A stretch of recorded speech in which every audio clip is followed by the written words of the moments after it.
Hi, Eight of Cups family. Welcome to your May readings. A quick reminder, guys, that this intro will be in the beginning of each and every video. If you are not interested in watching it over and over again, I do provide timestamps within the description box and the first comment of each reading. So if you've listened to this before, you can kind of skip past it and move on to your cards for that sign. The intro is a little bit about the astrology of the month, and it's really charged in May. That's kind of the word that I want to use, is charged. I think we're all really charged up. We're all ready for this change. Now, I've said it in a few of my videos. I don't mean to repeat myself, but it is true. We're in a 5-year and May is a 5-month. So there's a promise right there that there will be changes occurring. As well, with this new moon that moves into Taurus around May 11th, there's a significant shift because we move officially into eclipse season. Guys, I know most of us are seeing the signs. We're seeing the things. We're seeing the changes. We're seeing that things don't fit us anymore, or things that do seem to fit us better. And then there's like that whole hesitation thing. And the month of May actually does hold a lot of consequences. The decisions that you make now, the things that you choose, where you are kind of pushed, and how you react all play a really large role in your future self. So it's kind of important to take these transits pretty seriously. Now, we also have a lot of shifts in energy this month. We're moving from, the wonderful Venus placement in Taurus, where we got, I feel like, a few weeks to kind of enjoy our surroundings, enjoy the things that we have. We got to tap into a more sensual side. I think some of us were probably maybe like, I call it romanticizing our homes, enjoying our family a little bit, maybe getting into new routines, embracing the new weather, and making plans for the future, because Taurus season really is all about the making of the plans. How do we want the future to look?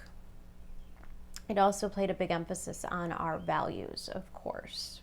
Things are playing out around us, and it's making us question, do we still believe in the things we believe in? Do we still want the things that we wanted? And as everything starts to make this transition into Gemini, first Mercury and then Venus, and then the Sun will all follow into a conglomeration of planets that are joining this North Node. It's pretty important to understand that May will be pretty revealing. It'll be revealing as to where we're going and what fits us. And there's a need to embrace the new, which means there's a need for the courage to let some things go. South Node, Sag.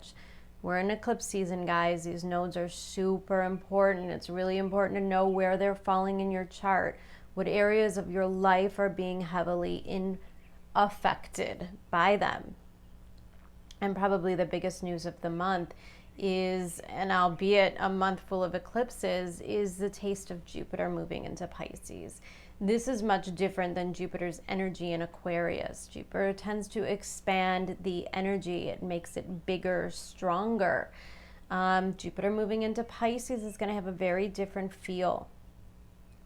And what happens is Jupiter slips into Pisces just long enough for it to make a square over to that Mercury and Venus. And it starts to tell a story about what 2022 is going to be about. So you want to be really vigilant around the middle of the month. Start looking at the way that things are unfolding. There's a lot of emphasis of this Gemini placement. Now, about a year ago, we had Venus in Gemini go through a pretty serious retrograde period last May and June. We've been here before. We've been looking at these stories for a while, okay? This is not about like the new shocking things popping up. They will, of course. We have Uranus making a square to Saturn, but the ultimate issues are clear to you. You know, and I think a lot of it has to do with our ability to embrace the change, our ability to get curious, to start paying attention to our surroundings. Gemini does have a lot to do with our environments. Gemini rules the third house, and it's all about that creativity. And when you think of creativity and you pair it up with the intellectual, the intelligence of Gemini, you can make a lot of really wonderful things happen. Now, I always say, when I look at the fifth house really truly belongs to like creativity and joy, but it also can make you lazy. Jupiter in Pisces can also make you a little lazy. But all that third house energy gives you the new ideas, the new things that we're creating, the new directions that we're going in. And it's about exploring them. It's about opening up to the curiosity. It's about communicating, of course, having those conversations, expressing ourselves. And guys, as Saturn begins to move into this formation of the second square with Uranus, it's really important to stay true to ourselves and our authenticity. Saturn in Aquarius is going to make you separate yourself from like the group think. And that's super important right now, because part of what needs to change has been over the years of us kind of doing what society, what other people, what other structures in our life expected from us. And now the 2020 happened, 2021 rolls in, and we're like, well, why are we even doing it like this in the first place? You know, one of my favorite examples of this is kind of what happened when we all started to work from home. Like, there was almost a death of the 9 to 5. Of course, it's got its downfalls and it has its bonuses. We could work whenever we want, but we could also maybe always be working. We have to invite the new in, and we have to tweak it. And what this retrograde season is all about is the tweaking. Now, we have Mercury that's going to sit in Gemini for an extremely long amount of time. It's even retrograde longer than it typically is. So you can kind of look at this time, and it won't actually be retrograde until the very end of May. Mercury enters its shadow zone around May 15th. Close to the same time as a new moon in Taurus. We're starting to get things rolling. We're entering our shadow phase.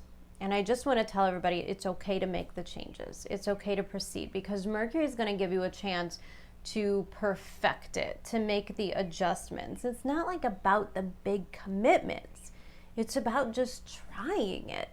It's about being brave enough to just explore the possibilities. Now, we already had Pluto go retrograde, so there's definitely internal work as far as our power dynamics. Where do we give our power away? This is a time in which we take it back. In other words, if there are people in your life that manipulate you or tend to make you feel like you have to stay in this box, we're definitely in the process of growing out of the box. And Saturn is also going to station retrograde, and when Saturn stations retrograde, it does become a lot about the karmic cycles. There's things that are ending. There's old storylines in our lives that just simply don't fit us anymore. Those bad relationships, the unfulfilling jobs, the friendships just out of, social niceties. And those things are going to get phased out, and we have to be brave enough to embrace that. And by that, I mean it's going to take a lot of self-love. Moving into Cancer season soon. It's right around the corner. And the next several months, like I said, are an extremely karmic period. The summer is an extremely karmic period. It's about the movement. It's about the processes, and it's about getting things started, guys. So really important to kind of tap in to the things that you truly want, okay? It's also really important to break out of habits of stagnation and what's keeping you small. So again, those relationships, those jobs, whatever it is where you feel like you have to kind of dim your light or you can't express yourself. And we're seeing this all the time on social media, right? Like, It's no lie that with Saturn retrograde in Aquarius, we're going to start to see the consequences of what happens when you deny our freedom of speech in a way, okay? There's consequences involved. Where are you denying yourself from speaking up, from standing up for yourself when you see that something's not right or something doesn't make sense or it's not in your authenticity or integrity? I think the next couple of months is like this opportunity to be like, you know what, this is just not for me. And it's not about you and it's not about us. And we're not going to take these things personally. We're just going to proceed in another area where it's more welcoming, where we could have a stronger purpose. All of this is because of our drive for the purpose. Our world is changing. Everything around us is changing. Our priorities, our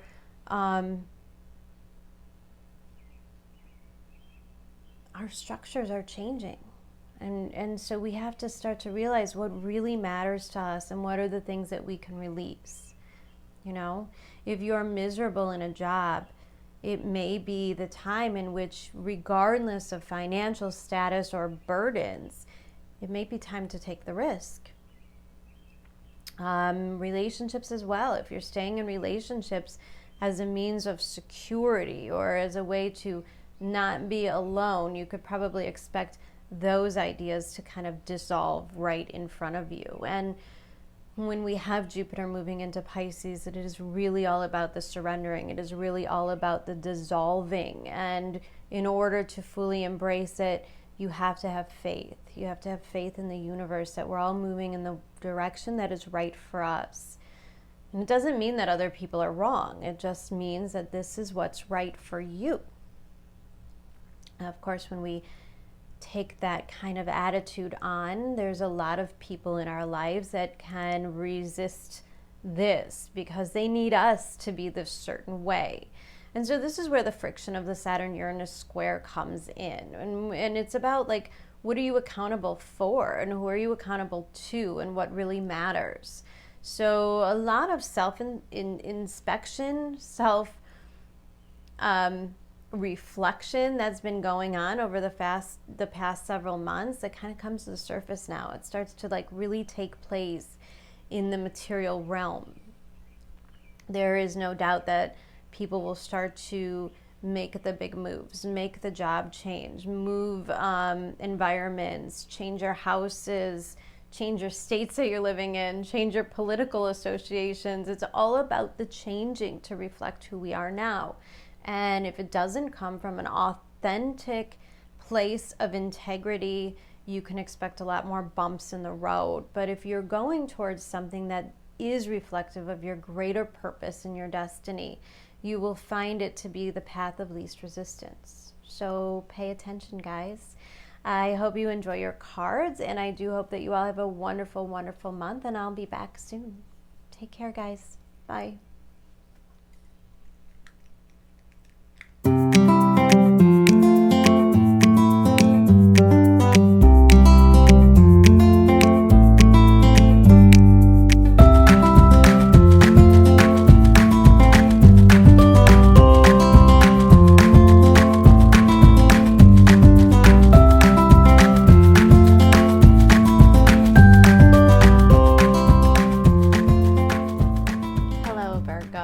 Welcome to 8 of Cups Tarot, and welcome to your cards for the month of May. Guys, we're in a 5-year, and it's a 5-month. We're moving into eclipse season, and we're getting ready for that second and very productive Saturn-Uranus square that happens in the beginning of June. So, change is happening. And the thing about your reading is that there's a little bit, and by a little bit, I mean the main theme is your resistance. Okay, so let's take a look at these cards. Now, you've got some major transits going on, and one of them, you know, is Jupiter moving into your 7th house. And I think that that's going to be a pretty karmic thing that begins to happen for my Virgos. There's like gifts that Jupiter brings, but you're being gifted for the release, okay? Very Virgo, Pisces thing. And on top of that, we have this Uranus having a new moon trining Pluto in your 5th house, which is about like opening the heart, and it's about doing the things that you love. And I think that Virgo has been in a cycle that's become rather dull. And the thing is, Virgo is deeply desiring the change. His environment may not be. There may be some Virgos that really, really want like new beginnings and new things, and they want these things to kind of be over. But the environment is probably not conducive. Maybe it's the environment that is resisting that change. But I don't think that the environment is strong enough to resist this kind of movement. And you've got Mars in your 11th house, which is giving you like this boost of ambition and drive to move towards the blessings. And I feel like Virgo's like really shedding some skin in May, like really stepping out of this role that they play and starting to really go after, maybe even mindlessly, maybe even subconsciously, they're really starting to go after the things that they truly desire. And there feels as though the more they are pushed, the easier it will be to release. Now let's talk about these first 2 cards that came out. You here are the Page of Cups, and we have the Wheel of Fortune in reverse. Now, the Page of Cups has come out a few times. It's a pretty popular energy, I guess, for May, which tells me that we're all feeling a little bit emotionally raw. This is what happens when Mars enters Cancer. Like, all of a sudden, all of the feelings feel sharp. All of the things that happen, we feel like we need to react. And it's no coincidence, just under this Page of Cups, we have, it's time to release negativity, a full moon in Scorpio. Well, we just had a full moon in Scorpio, which probably left you a little bit here, a little bit vulnerable. And we have this Wheel of Fortune representing your environment, but it came out in reverse. And I wasn't sure if I was going to leave it that way because I don't typically pull these cards with reversals, but I think this is the environment. I think your environment are a lot, or maybe just one person that really doesn't want you to make these changes. Look, a Page of Cups can be like a change of heart, change in feelings, change of emotions, and usually a lack thereof. Or, you know, in another way, it could be you wanting to make an emotional offer, but the environment is a little tricky. The environment may be keeping you stuck in the past, in past cycles where you couldn't quite get things moving. But the thing is, we have this Wheel of Fortune in reverse, and right under it is this card here, Starseed, what lights you up.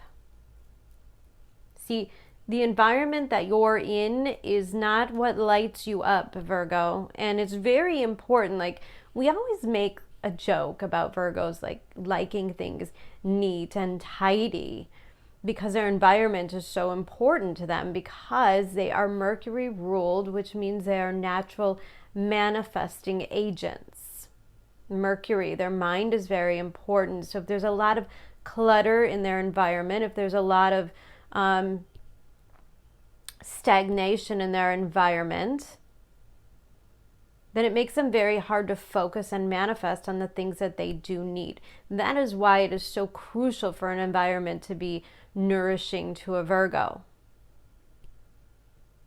And clearly, there is an environment that you are longing for, like there's something you know fits you better,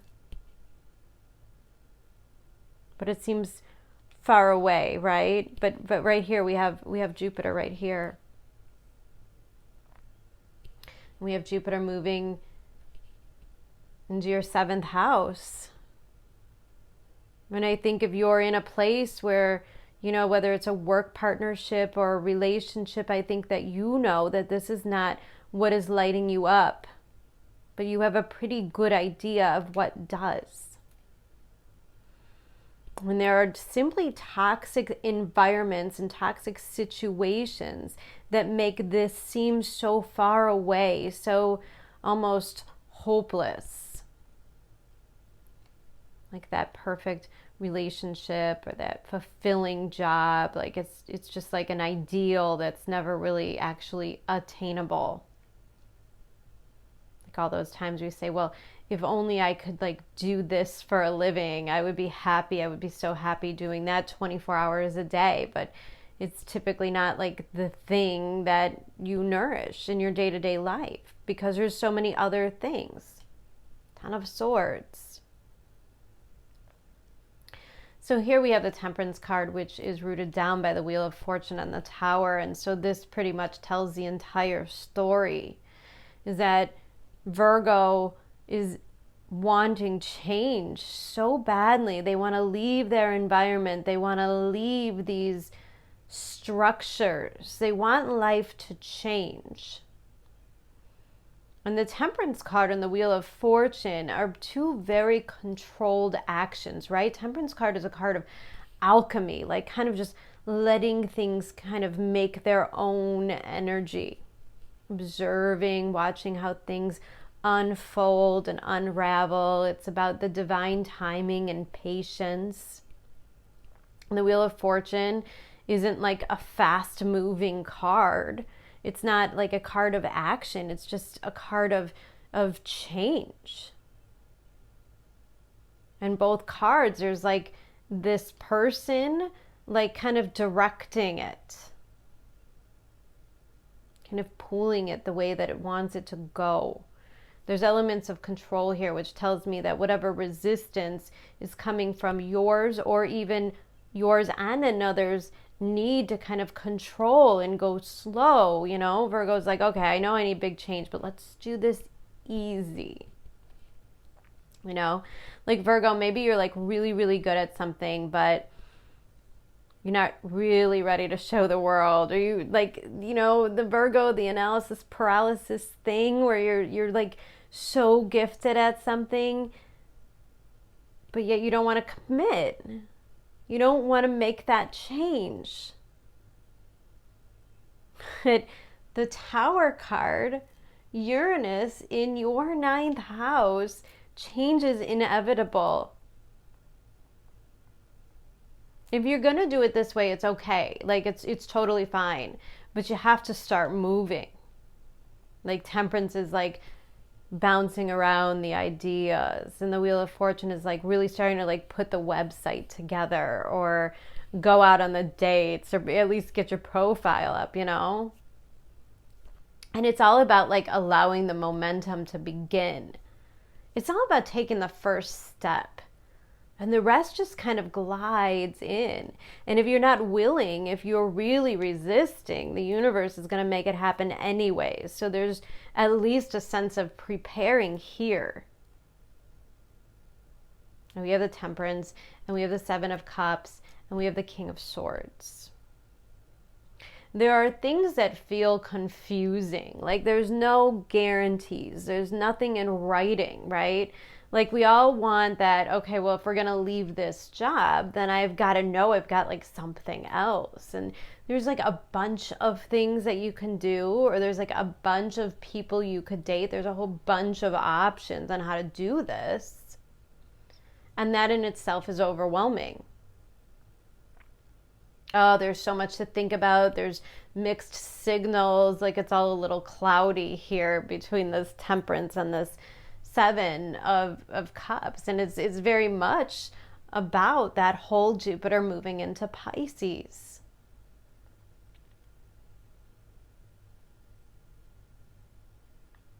And the fact is, when you're changing, your taste is changing as well. The people that we want. I mean, let's not pretend like this is a seventh house placement. Like, these are the people that we have contracts with. These are people we live with. These are best friends. These are business partners. These are people that we have to be honest with, right? Like, these are close one-on-one relationships. Maybe there was like that list. Maybe some Virgos have like that list, you know, of like, well, they have to be tall and they have to be, you know, dark hair and, you know, blah, blah, blah. And the universe is like, whatever. And you're starting to realize like how silly that is, like how silly it is to try to control all those things. And that's what this whole Four of Pentacles, center of the reading, is all about. It's all about your need to control. But the big things can't happen like that. And there could be a real like missing of opportunities, and maybe that's what you're doing. You're forcing yourself to miss out on opportunities. You're waiting for like this gigantic shove from the universe. And really, the truth is, this whole Seven of Cups thing that you're going through, like all these options, all this confusion, you know, and this is like very Neptunian stuff. The truth lies in how you go about it to begin with. And I'm going to say this, Virgos, and I say this, I am a Virgo. I mean, you can't, it's really undeniable. Pisces, 7th house, we idealize people. We put them up on like these pedestals because of their potential. I'm sure I've said this to you before, but we have a way of and again, Temperance, we have a way of seeing the potential in people, and we could get really swept away in the potential, in all the ways it could go, in all the beautiful things it's meant to be.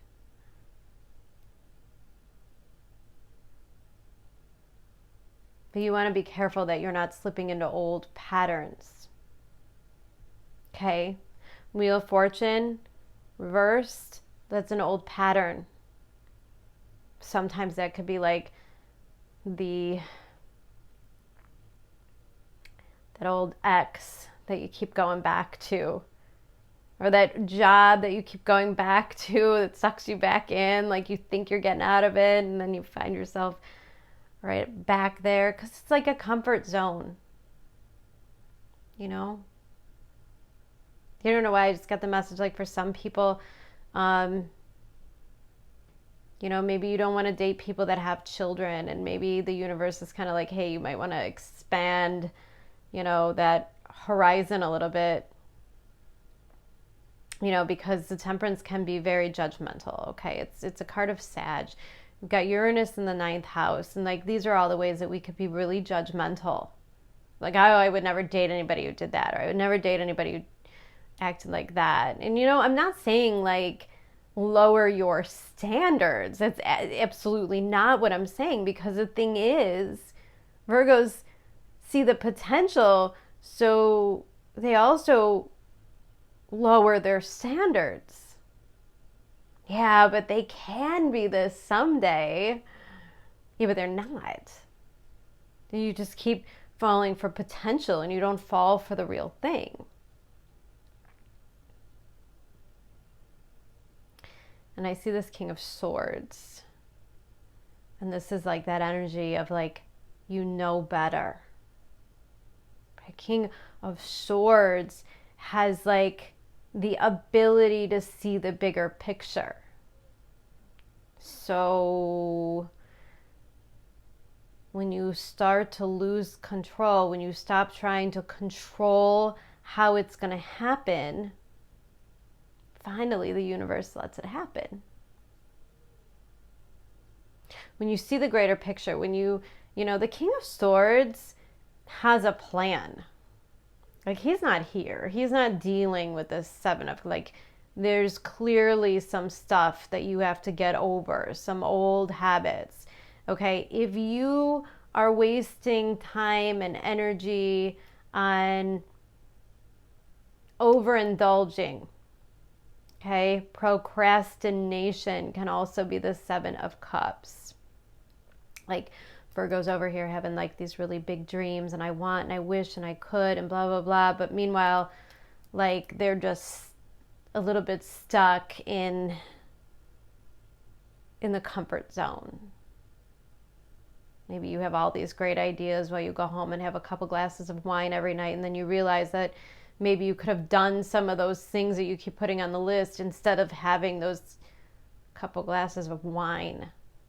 Okay, that's the overindulgence there.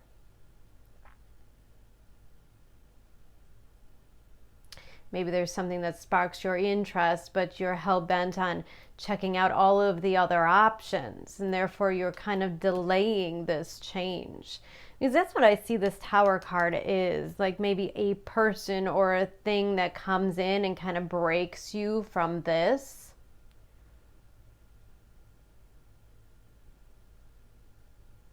And I'm looking at this King of Swords, and again, I'm like this feeling of like, you know better.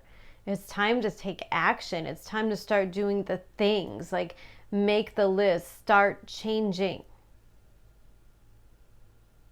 And also, King of Swords, Ten of Swords, it might be time to like really form some boundaries, which means you might have to emotionally kind of detach from the situation, because it's very emotional here. Like we're all lost in our emotions and what we want. We're so confused. But the King of Swords isn't confused. He knows exactly what he wants, and he knows exactly how to get there. He knows exactly what to do. Say it, do it, put it in writing, launch the website, go on the date, open up. If you're stuck in a relationship, get out. Make it official. Sign the contracts. End the leases. Make the changes. One step at a time, because we know, Virgo, that it's very important for you to remain in control. And I think this is Virgo being very careful, like that they're not going to lose money. They're not going to lose dignity, right? If you falling in love with somebody, but you're going to kind of keep it to yourself because, oh my God, like the fear of rejection. And look at this, the fear of rejection, right? Holding it on, not admitting how you're feeling, not saying the things, which is the missed opportunity. And look at right here, we have card number 15, Dust Devil, moving out of stagnation. Like, look at these two cards. You got like a big tower and people jumping out, and then there's like all this chaos, like a tornado, and there's like a woman, like this is kind of like the divine coming in and saying, okay, we're not doing this again, right? We're really not going to do this pattern again. And the Ten of Swords is the death of ego. It's the death of our thoughts running the show, our fears, our doubts, our inability to trust. We got to let it go. We got to let it go, because the universe is handing us some new things. It's handing us, like, we planted the seeds. And like the universe, like they grew, you know, like they grew, they're growing, they're right in front of you. All you have to do is like step into it, which means you have to step away from an old way of being, or an old job, or an old ex, or an old toxic behavior. And it's going to happen. These things are going to happen, whether you're in control or you're not. And I think it's important to understand that if you don't start making the steps, the universe is going to do things to force you to make the steps, and you're going to feel all out of control, and it's going to be super stressful and exhausting. Again, your intuition, you know this. You know how this is going to go. Like, this is Virgo looking at a train wreck. It's headed right for you. All All right, well, we'll just sit here and wait for it to like really, really explode. It's fine if that's what you want to do. But I think you know it could be so much easier. And I get the feeling that all of this comes from like the inability to express yourself, because the King of Swords, you know, he could be pretty zen, which means he's not really emotionally attached, which means he's not really like needing everybody else to agree with him, right? He's a leader. And he makes his own thoughts, his own decisions. And there comes a time in your life where you're making like these big decisions, and it can't always be about all the other people, all the other players. Like, for some reason, I get like other people with the Seven of Cups, like what it's going to be like. How's it going to affect all these other people's lives? But your inability to actually take action and move isn't really helping out these other people either. Like, everybody is going through their karmic stuff. Everybody's learning the lesson. I mean, maybe there's a Virgo here that like wants to close up a business they've had, and yet they keep sticking it out because they don't want to let their employees down. But probably, and most likely, those employees want something new and better anyways. And there's just this coldness from this King of Swords. It's kind of like, it just doesn't matter. In the long run, it doesn't matter. And we try so hard to keep things the same, right? Especially Virgos. Like we try so hard to make other people's lives comfortable and bearable, and we're all about like the service and how do I help and how can I be there for you, which is great, except for what everybody doesn't realize is Virgo's doing all of this so that they could keep their heart kind of tight. If Virgo's solving all of your problems, they probably don't have to solve their own. Controlling the environment, resisting the changes that are happening. For some of you Virgos, there is something in your life that is very much over. A relationship, a living situation, a job, it's over. It's been over. There's no that you can't do anymore here. There's no reviving this.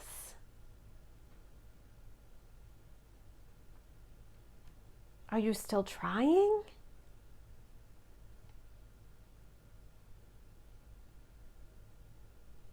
Five of Swords.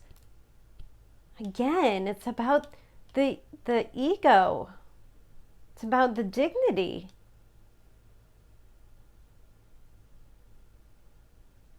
It's about the control. And here we have this King of Pentacles, stubborn, controlling. Guys, there's a softer side. Like, look, Page of Cups, this beautiful girl here, this Temperance card. Like, there's a softer side of life that you're resisting.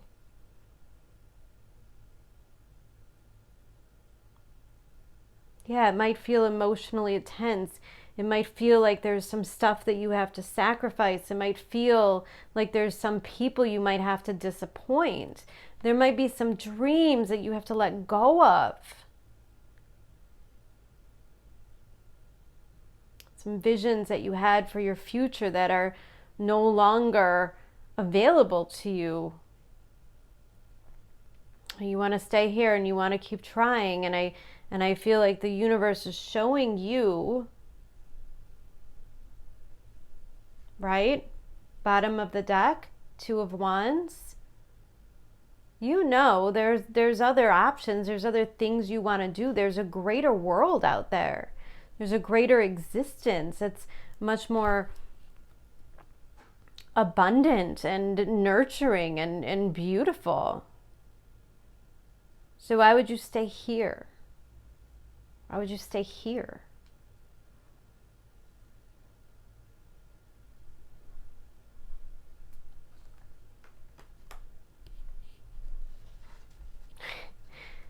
And for some reason, Virgo, you guys got a lot of extra cards here, so I'm just gonna kind of pull these with you. Now, the card that we got out here was Regeneration card number 46. Again, a 10, a 10.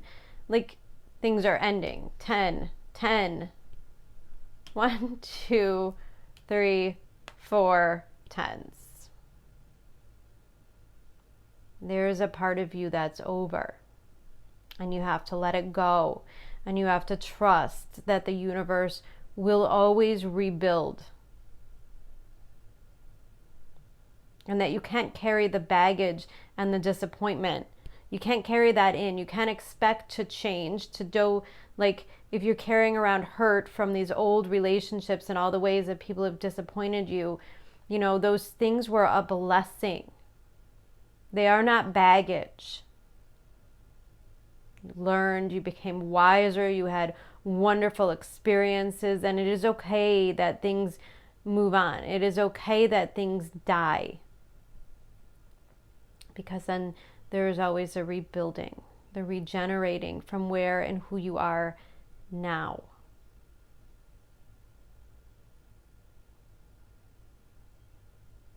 It's a rebirth. There's another opportunity. There's growth in all of this darkness. Look at this, is like death and soil, and yet there's leaves here. There's still things here. There's abundance. There's livelihood. It's growing. There's light coming in to nourish it.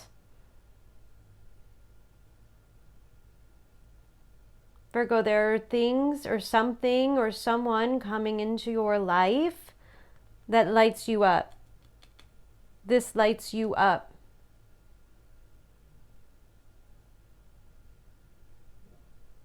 And it's going to be a real shame if you miss out on this because of stubbornness, because of ego, because of fear.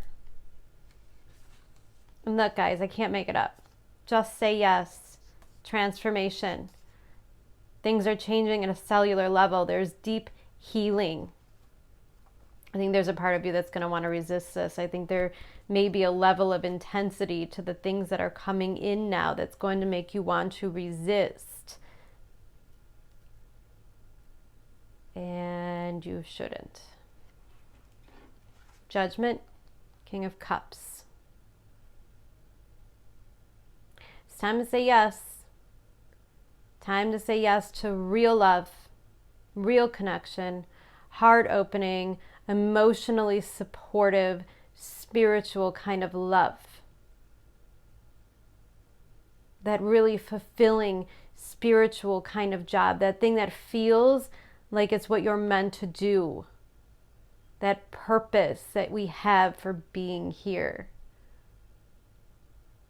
It's not about what we do for a living. It's not about, well, maybe for some of us it is. Maybe for some of us it's very important that we start moving after those things that we want to do for a living, regardless of what they pay or how it unfolds, but because we're doing what we love. Because that's where it is fertile and easy to grow. And let's not forget that this King of Cups, you know, it's not that he's not in control. Look at the universe is showing you, you don't have to be rigid and you don't have to be cold in order to remain in control. That's what this thing is going to teach you. Loving someone, being open, being vulnerable does not make you weak. It makes you stronger.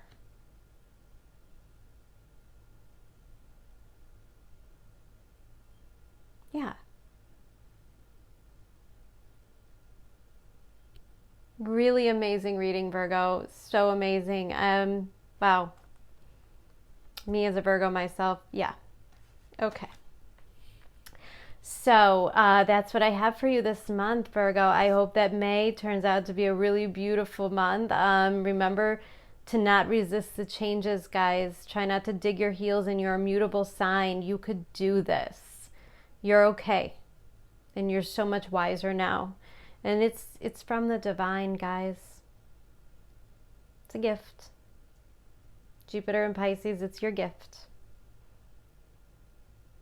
All right, guys, take care. I love you so much. I hope it's a wonderful month. I'll be back again soon for mid-months, and we'll talk about those eclipses. So take care of yourself. Bye.